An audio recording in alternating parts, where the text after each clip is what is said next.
এগুলো আমার ছাদ বাগানের বোম্বাই মরিচ বা নাগা মরিচ। মাশাআল্লাহ অনেক মরিচ ধরেছে।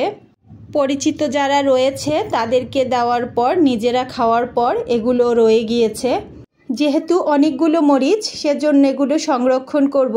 আর কিভাবে পুরো বছর জুড়ে আমি মরিচ সংরক্ষণ করি সে পদ্ধতি আপনাদের সাথে শেয়ার করছি, আপনারা হয়তো উপকৃত হবেন।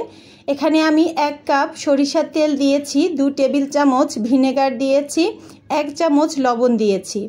সব কিছু ভালো করে গরম করে বোম্বাই মরিচগুলো দিয়ে দিয়েছি। এবার বারবার নেড়ে রান্না করব যেন মরিচগুলো ভালোভাবে রান্না হয়। আমি কিন্তু অতিরিক্ত ঝাল খেতে পারি না, কিন্তু নাগা মরিচের যে ফ্লেভার ওটা অনেক বেশি ভালো লাগে, তাই এভাবে নাগা মরিচ সংরক্ষণ করে রাখি। এইভাবে খুব ভালো করে গরম করে আমি এগুলো নর্মাল ফ্রিজে পুরো বছর জুড়ে রেখে দিব এবং প্রয়োজন মতো ব্যবহার করব। শাক ভাজির সাথে বা যে কোনো ভাজির সাথে এখান থেকে 1-2টা নিয়ে ব্যবহার করা যাবে যারা ফ্লেভার পছন্দ করেন। তারপর যখন বোম্বাই মরিচের আচার দিবেন তখন এখান থেকে কয়েকটা নিয়ে বোম্বাই মরিচের আচার দিতে পারবেন। পুরো বছর জুড়ে মোট কথা আপনার মরিচটা নরমালি খুব ভালো থাকবে, প্রয়োজন মতো ব্যবহার করতে পারবেন। মরিচগুলো ভালোভাবে গরম হয়ে গিয়েছে।